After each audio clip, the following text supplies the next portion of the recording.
नमो सिद्धाणं नमो आयरियाणं नमो वज्रायाणं नमो लोये सबसाहुणं मोक्षमार्गस्य नेतारं भेत्तारं कर्मभूव्रतां ज्ञातारं विश्वतत्त्वानां वन्दे तद्गुणलब्धये। नमः श्रीवर्धमानाय निर्धूतकलिलात्मने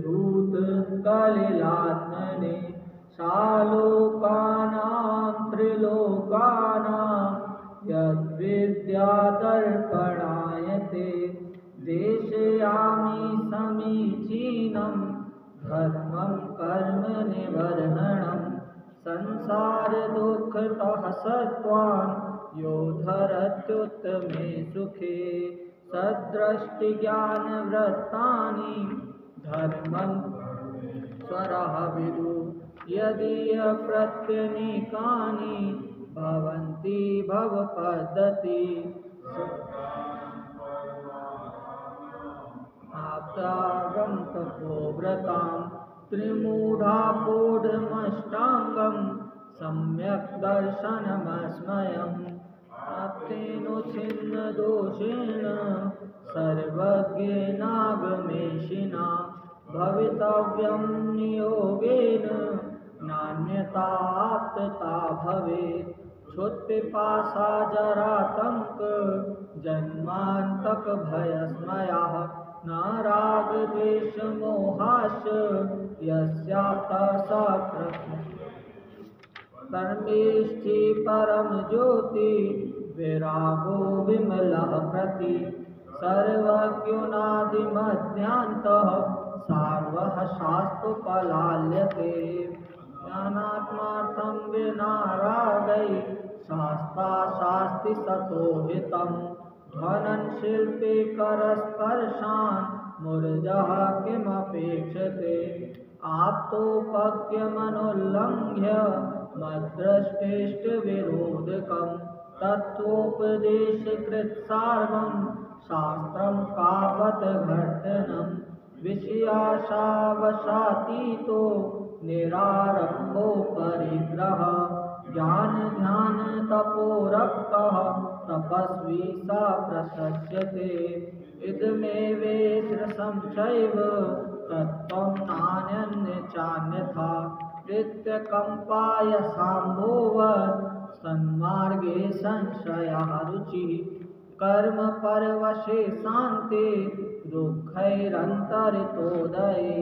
पापबीजे सुखे नास्था श्रद्धानाकाङ्क्षणा स्मृता स्वभावतो शुचौकाये रत्नात्रय पवित्रते निर्जुगुप्सा गुणप्रीतिः मता निर्विचिकित्सिता कापते पथि दुःखानां कापथस्तेऽप्यसन्मतिः असम्पृक्तिरनुत्कीर्ति रमूढा दृष्टिरुच्यते शुद्धस्य मार्गस्य बालासक्तजनाश्रयां वाच्यतां यत्प्रमार्जन्ति तद्वदन्त्युपगूहनं दर्शनाचरणाद्वापि चलितां धर्मवत्सलै प्रत्यवस्थापनं प्राज्ञै स्थितीकरणमुच्यते स्वयुत्यान् प्रति सद्भाव सनाथापेत कैतवा प्रतिपत्तिर्यथा योग्यं वात्सल्यमविलप्यते अज्ञानतिमिर्व्याप्ति मपाकृत्य यथायथं जिनशासन्माहात्म्य प्रकाशः स्यात् प्रभावन तावदञ्जनचौराङ्गे ततोऽनन्तमति स्मृता उद्यायनस्तृतीयेऽपि तुरीये रेवती मता ततो जिनेन्द्रभक्तोऽन्यो वारिषेणस्ततः परः विष्णुश्च वज्रनामा च शेषयोर्लक्ष्यतां गतौ नांगहीनं मलं चेतुं दर्शनं जन्म संततिं न हि मंत्रोक्षरन्यूनो निहन्ति विषवेदनाम् आपगा सागर स्नान मुच्चय सिकतात्मनां गिरिपातो निपातश्च लोकमूढ़ं निगद्यते। अपनी लोक मूढ़ता के विषय में अपनी चर्चा हुई, जिसके बारे में कल अपन ने देखा कि जितना जल को ये जीव शुद्ध मानता है और जल से खुद की शुद्धि मानता है, उतना ये इसका शरीर शुद्ध नहीं है। क्यों? क्योंकि इसके शरीर है ही ऐसी चीज, है ही ये ऐसी देह कि इसके संयोग में जो भी चीज आती है, जो भी शुद्ध वस्तु भी आती है, तो वो भी अत्यंत मलिन होकर रह जाती है और अशुद्धता को प्राप्त होती है। और इसके बाद तो आचार्य देव तो ये कहते हैं कि भैया इसको जिस प्रकार मिश्री मीठी होती है, ये श्रद्धान है, उसी प्रकार सम्यक दृष्टि को ये श्रद्धान रहता है कि इस देह के अंदर जो आत्मा है वही ज्ञान का धारक है, वही जानने मात्र है, यही श्रद्धान रहता है।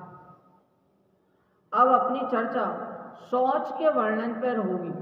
शौच वर्णन अर्थात पवित्रता बाकी है क्या?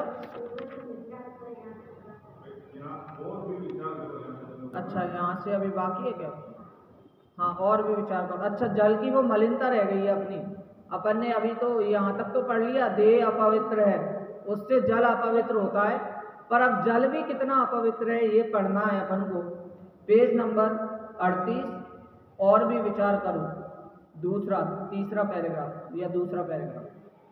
और भी विचार करो, जगत में जल बराबर अपवित्र कोई भी नहीं है, जिसमें निरंतर मेढक, कछुआ, सर्प, ऊंदरा, बिस्मरा, मक्खी, मच्छर आदि अनेक जीव नित्य ही मरते हैं, जिसमें चमड़ा, हड्डी आदि सभी गल जाते हैं और अनेक तरह जीवों का जिसमें घात होता है, ऐसा महानिंद्य अपवित्र जल उसके स्पर्श स्नान होने से कैसे पवित्रता होगी?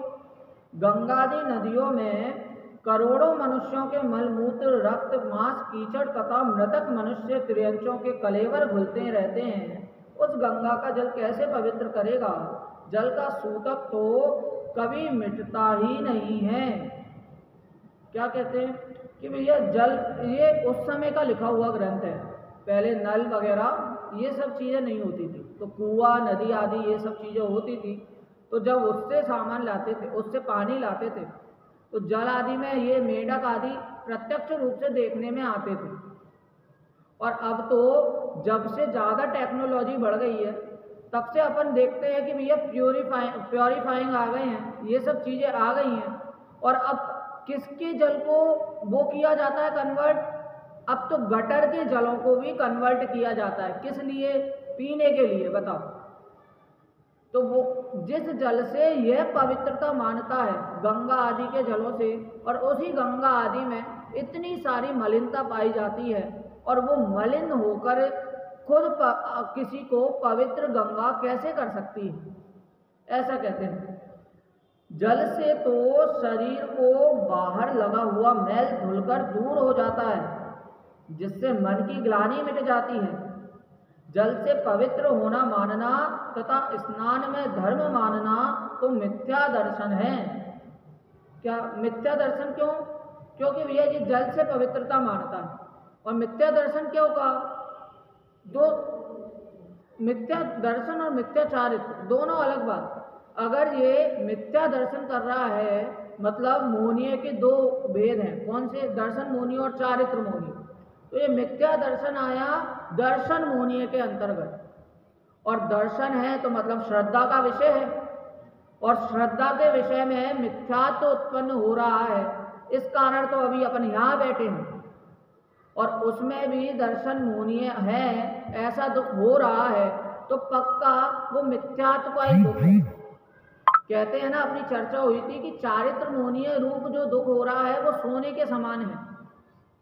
कि सोने को कितना मारो, हथौड़े से पिचका दो, चपटा दो, उसका पूरा नक्शा बिगाड़ दो, परंतु सोने का भाव कम नहीं होगा।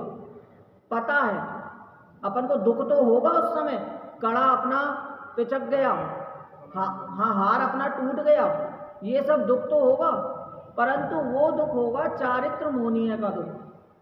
क्यों? क्योंकि सोने का भाव अपन को पता है इतना ही बड़ा है और दूसरा शेप बन जाएगा, सोने का भाव कम नहीं हुआ है। परंतु किसी जीव को लगे कि सोना का भाव ही कम हो गया है, सोना अब वो बेकार हो गया है, तो ये उसका दर्शन मोहनीय का दुख होगा, मतलब उसे मिथ्यात्व होगा। तो इसीलिए जो दर्शन मोहनीय है, जो मिथ्या दर्शन आदि है, इसका दुख होना ये संसार में भ्रमाणे का कारण है। तो मिथ्या दर्शन क्या? कि जल से अपनी शुद्धि मानना। जिस गंगा में मृतक शरीर बहते हैं, भस्म आदि जब शरीर जलता है तब वो गंगा में बहाने ले जाते हैं, और इतनी अपवित्र गंगा को क्या मान रहा है? पवित्रता का स्तोत्र मान रहा है कि ये हमारे पाप धो देगी, और जबकि वो खुद इतनी मलिन है, वो दूसरे के पाप क्या धोएगी? हाँ, यदि गंगा के जल से ही पवित्रता हो जाए, वह स्नान करके ही मुक्ति हो जाए, तो कीर धीवरों के पवित्रता ठहरे, वह उनकी भी मुक्ति हो जाए। अन्य दान पूजादि सभी निष्फल हो गए। मिथ्यात्व के प्रभाव से सब लोग विपरीत श्रद्धानी हो रहे हैं।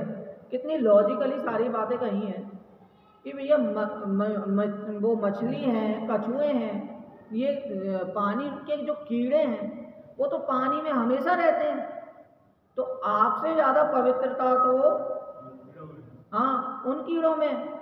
प्रभु आदि के अपन हाथ जोड़ते हैं, दर्शन आदि करते हैं, तो उनसे पहले तो उनके दर्शन करना योग्य होगा, क्योंकि सबसे ज़्यादा शुद्धता को तो वो ही प्राप्त हो रहे हैं, यदि पानी की शुद्धता आप मानते हो तो।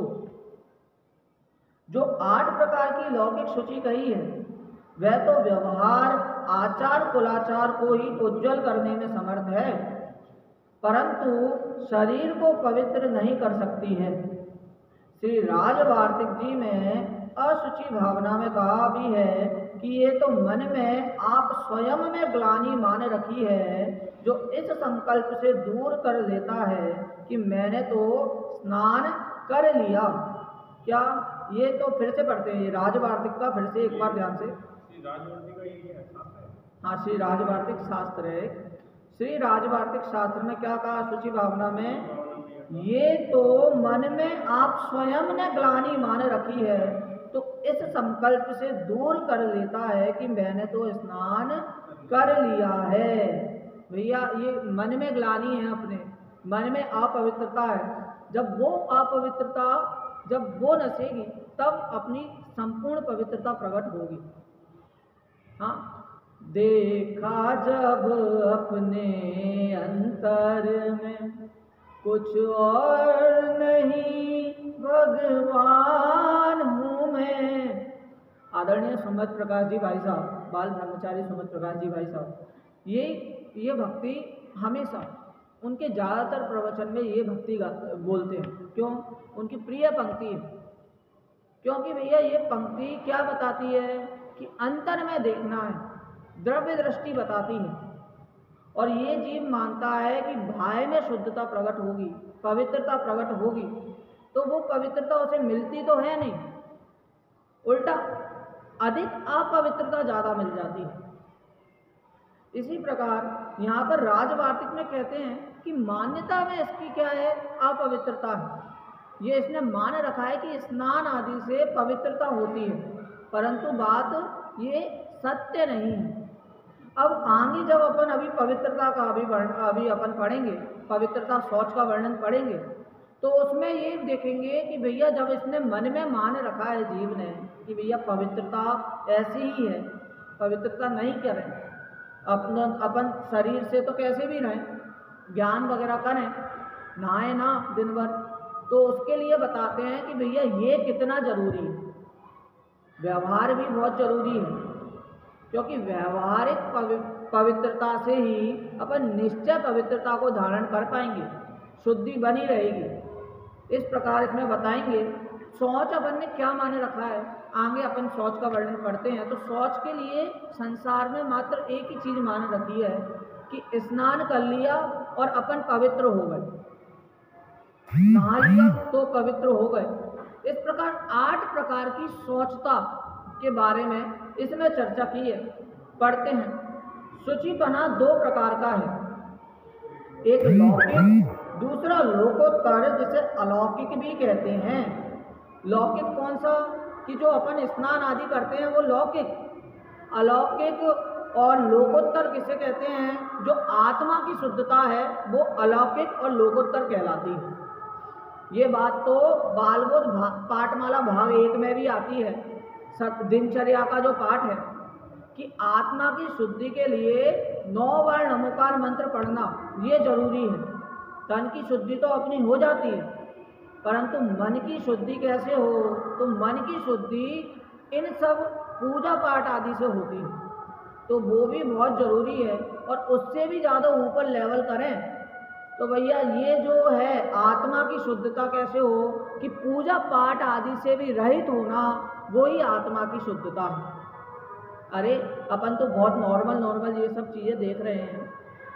वो श्रीमद् राजचंद्र जी लिखते हैं कि जब आत्मा जानने वाला है, ज्ञान दर्शन वाला है, ये सोचने पर भी क्या, ये विकल्प आने पर भी ऐसा लगे कि ये बोझा है, क्या कि ये मान रहा है जीव कि आत्मा ज्ञान वाला है, ऐसा विकल्प आए तो भी ये मानो कि ये बोझा है, ऐसा मानना ही सम्यक दर्शन है, वो निर्मलता है, वो पवित्रता है, ऐसा श्रीमद् राजचंद्र जी कहते हैं। तो लेवल की बात है। छोटे दादा लिखते हैं क्रम नियमित पर्याय में, क्या, श्रद्धा के लेवल पर तुमको जब परम सत्य स्वीकृत होगा, तुमको इस लौकिक जीवन में हल्केपन का अनुभव होगा। चिंता की रेखाओं के बल ढीले होंगे, फीके होंगे, चिंता बदलेगी चिंतन में, अर रोम रोम पुलकित होंगे। बताइए ये श्रद्धा का लेवल क्या चीज है, कि इसमें जब बात आए तो ये जो लौकिक जीवन अपन जी रहे हैं, मंदिर आ रहे हैं, दर्शन कर रहे हैं, इसमें भी हल्केपन का अनुभव होने लगता है। बाहर में ये जीव, बाहर में जैसे व्यापारी है तो व्यापार तो करता है, कुछ भी करता है, व्यापारी रहता है उसके मन में, उसी प्रकार ये जो जीव है, सम्यक दृष्टि जीव है, वो ये सब कार्य करता तो है, पूजा पाठ आदि करता तो है, परंतु अंतरंग में उसे यही रहता है कि ये सब हल्की चीजें हैं जो मैं कर रहा हूँ, इससे मोक्ष की प्राप्ति नहीं है, ये मोक्ष मार्ग ही नहीं है, ऐसा मानता है। तो सम्यक दृष्टि की श्रद्धा के विषय में इसमें बात है। और श्रद्धा का विषय कितना लेवल हाई होना चाहिए, छोटे बच्चों से लेके बड़ों तक के लेवल की बात जिनवाणी में अपन शुरू से एंड तक पढ़ते आए हैं। तो एक तरह से देखें तो ये भी अपने स्कूल के कोर्स से कम नहीं है। किस अपेक्षा कौन सी बात कहनी है, नए आदि कौन से कहाँ लगाने हैं, इन सब का ध्यान अपन को रखना है। वहाँ जिसका कर्ममल कलंक दूर हुआ, ऐसे आत्मा का अपने स्वभाव में स्थिर रहना, वे लोकोत्तर शुचिपना है। उस लोकोत्तर शुचिता की प्राप्ति के साधन सम्यक दर्शन आदि हैं, और सम्यक दर्शन आदि के धारक साधु हैं, और उनका आधार निर्वाण भूमि आदि है। वे भी सम्यक दर्शन आदि के उपाय हैं, इसलिए वे भी शुचि नाम से कहे जाने योग्य हैं।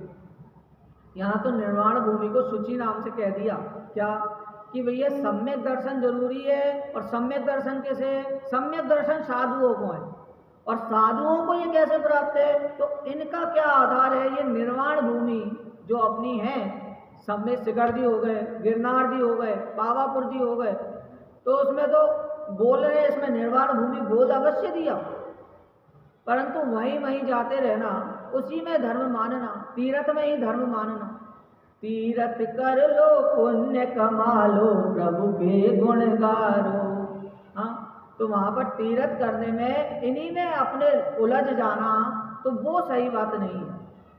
कहाँ एक में कहते हैं भक्ति में, क्यों जाता गिरनार, क्यों जाता काशी, घट ही में है तेरे घट घट का वासी, अंतर का कोना टटोल टोल टोल, तेरा प्रभु तुझ ही में डोले। अब यहाँ पर तुझ ही में डोले, ये तो अपन ने बोल तो दिया, आत्मा की बात हो तो गई। अब करेंगे शरीर की बात, कि शरीर की पवित्रता क्यों जरूरी है, क्यों आवश्यकता है। परंतु उसके पहले बताएंगे कि 8 प्रकार की जो पवित्रता है, जो शौचता है, शौच का जो साधन है, उससे भी शरीर जब पवित्र नहीं होता तो इन 8 प्रकार की शुचिता को छोड़कर और कोई से उपाय नहीं है। तो पहले तो शरीर की ये बताएंगे कि कितना हेय है, कितना तुच्छ है, कितना त्यागने योग्य है, ऐसा बताएंगे। लौकिक शुचिपना 8 प्रकार का है। 8 प्रकार का है। काल शौच, भस्म शौच, अग्नि शौच, मृत्तिका शौच, गोमय शौच, जल शौच, पवन शौच, ज्ञान शौच। इस प्रकार 8 शौच के नाम इसमें कहे हैं।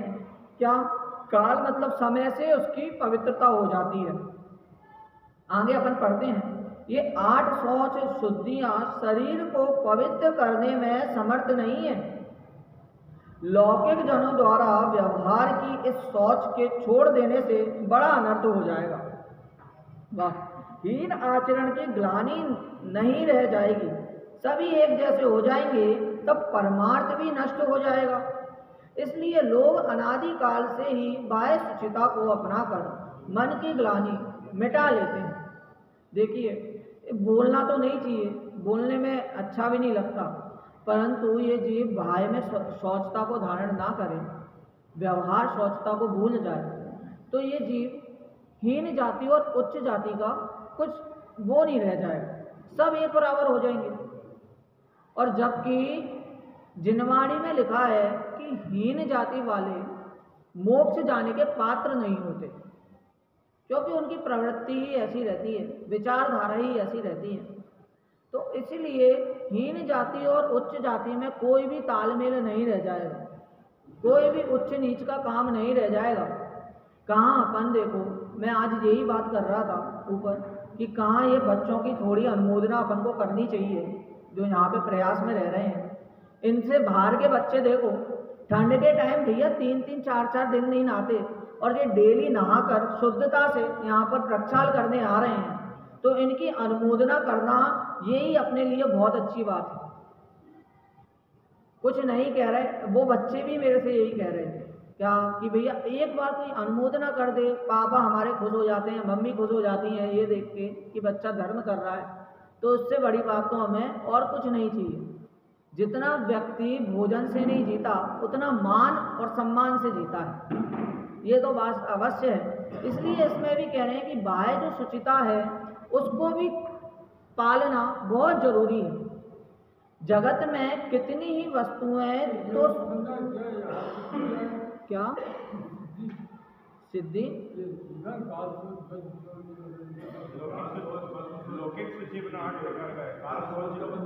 अच्छा ऐसा, वैसे तो इसमें लिखा है तो भी अपन एक बार देख लेते हैं। काल सोच क्या कि समय के साथ पवित्रता हो जाती है उस चीज की, जो वस्तु है जिसको स्वच्छता करनी है उस वस्तु की पवित्रता हो जाती है। आगे है, आगे अपन पढ़ते हैं, इसके अनुसार पढ़ते हैं। जगत में कितनी ही वस्तुएं तो समय व्यतीत, ये स्वच्छता की बात आ रही है क्रम से। जगत में कितनी ही वस्तुएं तो समय व्यतीत होने से ही शुद्ध मान लेते हैं। जैसे रजस्वला स्त्री को 3 रातें बीत जाने पर शुद्ध होना मानते हैं, किंतु शरीर तो किसी काल में शुद्ध नहीं मानते हैं। ऐसा ये है काल पहला। दूसरा, कितने ही झूठे धातु के बर्तन राख से मांजने से शुद्ध मानते हैं, परंतु शरीर तो राख भस्म आदि से शुद्ध नहीं होता है। तीसरा, कितने ही धातु के बर्तन जो शूद्रादि द्वारा प्रयोग में लिए गए हों, उन्हें तो अग्नि में डालने से शुद्ध मानते हैं, परंतु शरीर तो अग्नि के संसर्ग से शुद्ध नहीं होता है। मल मूत्र आदि का स्पर्श मिट्टी के धोने से शुद्ध मानते हैं, परंतु शरीर तो मिट्टी से धोने से लगाने से शुद्ध नहीं होता है। भूमि आदि को गोबर से लीपने से शुद्ध होना मानते हैं, परंतु गोबर लगाने से शरीर तो शुद्ध नहीं होता। कीचड़ आदि लगने पर तथा शूद्र आदि का स्पर्श हो जाने पर जल से धोने से तथा स्नान करने से शुद्धता मानते हैं, परंतु शरीर तो स्नान करने से शुद्ध नहीं होता है। स्नान करने के बाद भी चंदन पुष्प आदि पवित्र वस्तु भी शरीर के स्पर्श मात्र से मलिन हो जाती है। कितने ही भूमि पाषाण किवाड़ लकड़ी आदि हवा से शुद्ध होना मानते हैं, परंतु शरीर तो हवा लगने से शुद्ध नहीं होता है।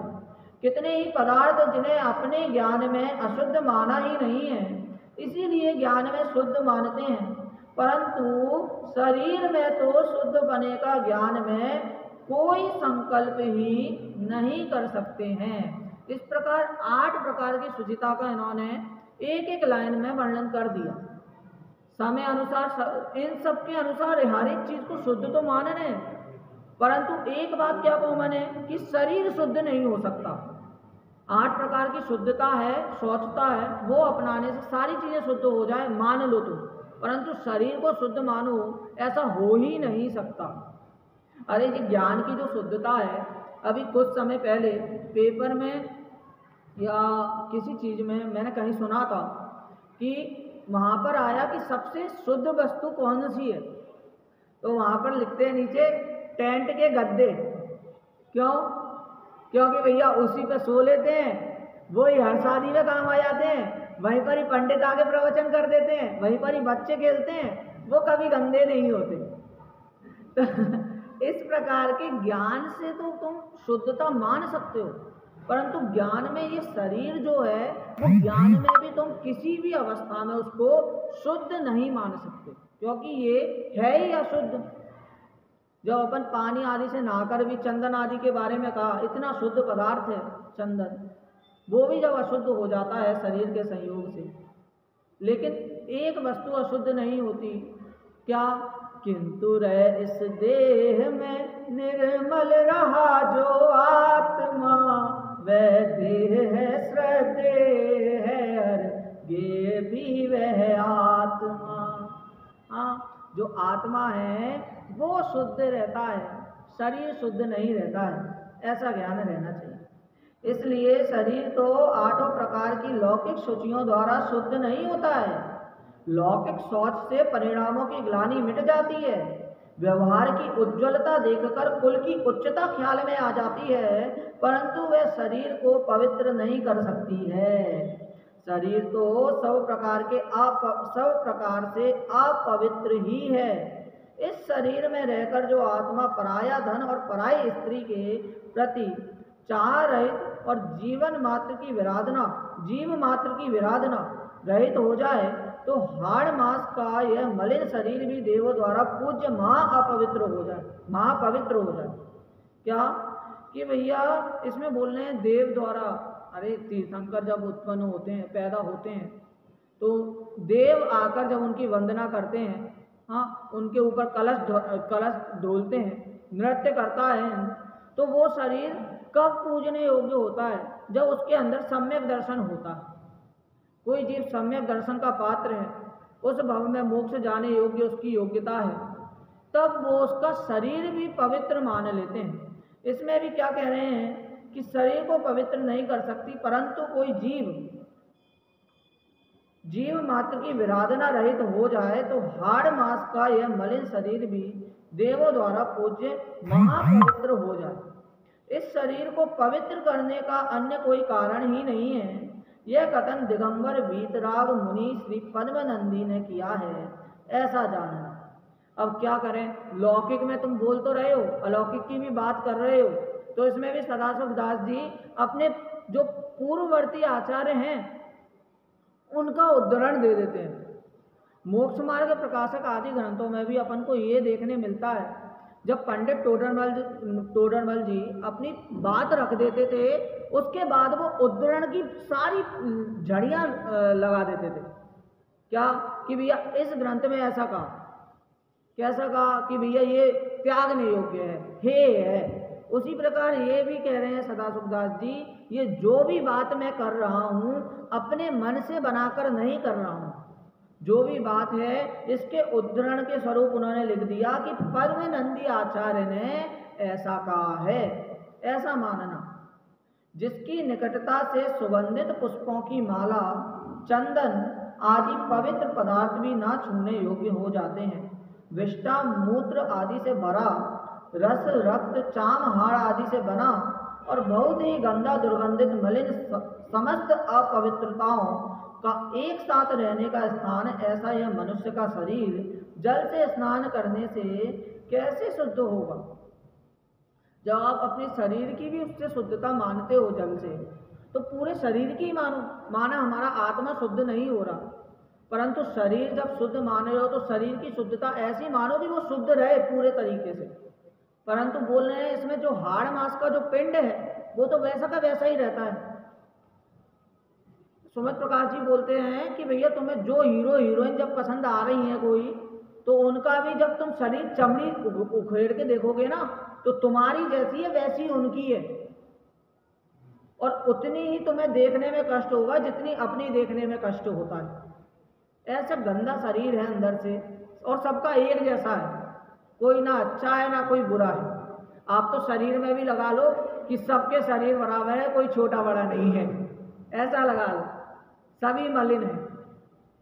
आत्मा तो अपने स्वभाव से ही अत्यंत पवित्र है, आत्मा तो अमूर्तिक है, उस तक जल की पहुंच ही नहीं है। ऐसे पवित्र आत्मा का स्नान करना व्यर्थ है। यह शरीर अपवित्र ही है, वह स्नान करने से कभी पवित्र नहीं होता है। इसलिए दोनों प्रकार से स्नान की व्यर्थता सिद्ध हुई।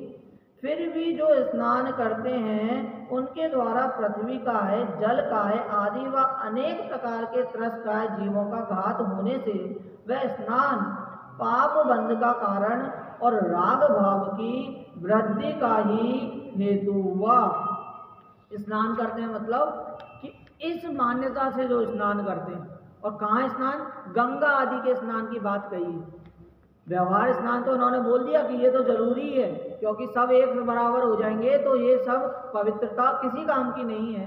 तो इसमें भी उन्होंने ये कहा कि जो गंगा नर्मदा आदि स्थान है वहाँ पर ऐसी मान्यता से स्नान करने जाना कि मेरे पाप धुल जाएंगे, वो तीव्र राग का पोषण है, उसको बताता है। ऐसा जानना, गृहस्थ का स्नान किए बिना निर्वाह नहीं है, परंतु अज्ञानी गृहस्थ स्नान करने से धर्म होना मानता है, पवित्र होना मानता है। ऐसी मिथ्या बुद्धि अनादिकाल से हो रही है। यदि यह स्नान का स्वरूप समझ ले तो स्नान को धर्म नहीं मानेगा और स्नान से पवित्रपना नहीं मानेगा। यद्यपि स्नान के बिना गृहस्थ का समस्त व्यवहार आचार दूषित हो जाएगा और व्यवहार दूषित हो जाने से परमार्थ शुद्धि भी प्रकट नहीं कर सकेगा, परंतु यह राग बढ़ाने वाला है, इसमें हिंसा होती है, इसलिए पाप रूप है। ऐसा श्रद्धान को करना चाहिए। क्या कि भैया जो गृहस्थ का स्नान है वो तो हम मान सकते हैं कि वो पवित्रता के लिए करता है, क्योंकि ये प्रक्षाल आदि हैं, स्वयं अपन को करने हैं, तो उसके लिए पवित्रता होना जरूरी है। जब अपन अपने यहाँ कोई अच्छा मेहमान भी आता है, प्रधानमंत्री जब आता है, तो उसके लिए जब इतनी तैयारी करते हैं, अपन अपना घर साफ करते हैं, तो जब तो अपन तीन लोक के नाथ का जब स्पर्श करने जाते हैं, उनके सामने जाते हैं, तो अपन को कितनी पवित्रता रखनी चाहिए। तो इसलिए वो गृहस्थ की पवित्रता तो हम मानते हैं, परंतु जो मिथ्या दृष्टि है उसकी मान्यता ही खोटी है, गलत मान्यता से स्नान आदि करता है। इस कारण संसार में भ्रम रहा है, और संसार में भ्रम रहा है इस कारण उसे सम्यक दर्शन की भी प्राप्ति नहीं हो रही है, मिथ्या मान्यता के कारण। इस प्रकार समझना चाहिए, और आगे की चर्चा अपन कल करेंगे, समय हो गया।